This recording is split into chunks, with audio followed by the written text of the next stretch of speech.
In a quiet Austrian town, a man built a secret beneath his home. For 24 years, no one knew what was hidden behind the heavy steel door in his cellar. When police finally opened it in 2008, they uncovered one of the darkest crimes in modern history. This is the story of Elisabeth Fritzl, the man who created a world underground. Amstetten, Austria. A quiet town of neat houses, trimmed lawns, and polite greetings, Elisabeth Fritzl was a respected engineer and landlord. He lived with his wife and his daughter Elisabeth and appeared ordinary. No one questioned the small gray-haired man with calm eyes and a precise way of speaking. Behind that facade, he was already planning something monstrous. In 1984, Joseph's 18-year-old daughter, Elisabeth, vanished. Her mother filed a missing person report, terrified. Weeks later, a letter arrived claiming she had run away to join a religious cult. Police accepted it. In truth, the letter had been dictated by him while Elisabeth was already trapped beneath his home. Beneath the family house, Fritzl had spent years constructing a hidden complex, a concealed passage, soundproofed rooms, a bathroom, a small kitchen, and reinforced doors. Mostly he had the key.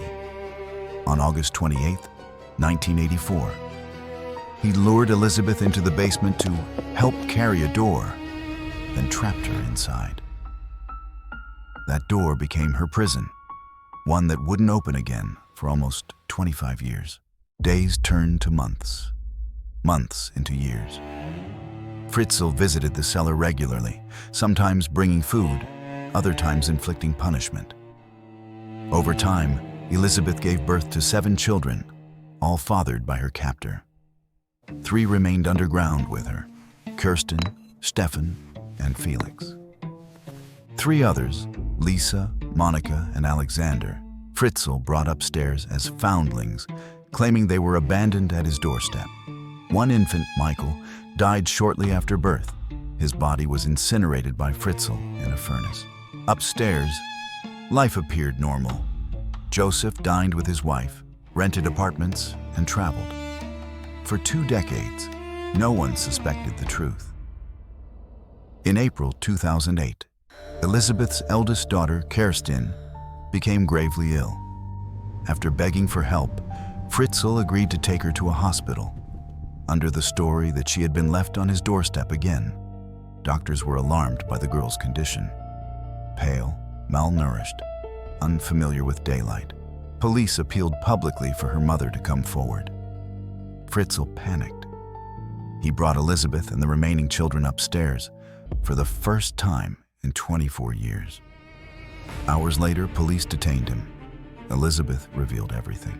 Investigators descended into the cellar and found the unimaginable: a labyrinth of small rooms and children's drawings on concrete walls.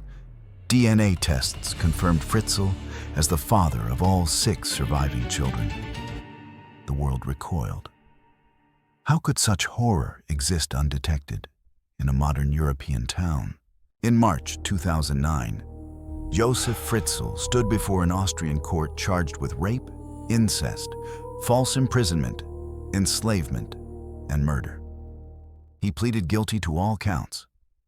The verdict: life imprisonment in a secure psychiatric facility. He would never walk free again. Elisabeth and her children entered therapy, learning to live in sunlight, to speak freely, and to reclaim their lives, one day at a time. For 24 years, an entire world existed below a normal house, built not of bricks, but of control and fear. The Fritzl case forced Austria and the world to confront how evil can hide in plain sight and how silence, when trusted too long, can become a prison of its own.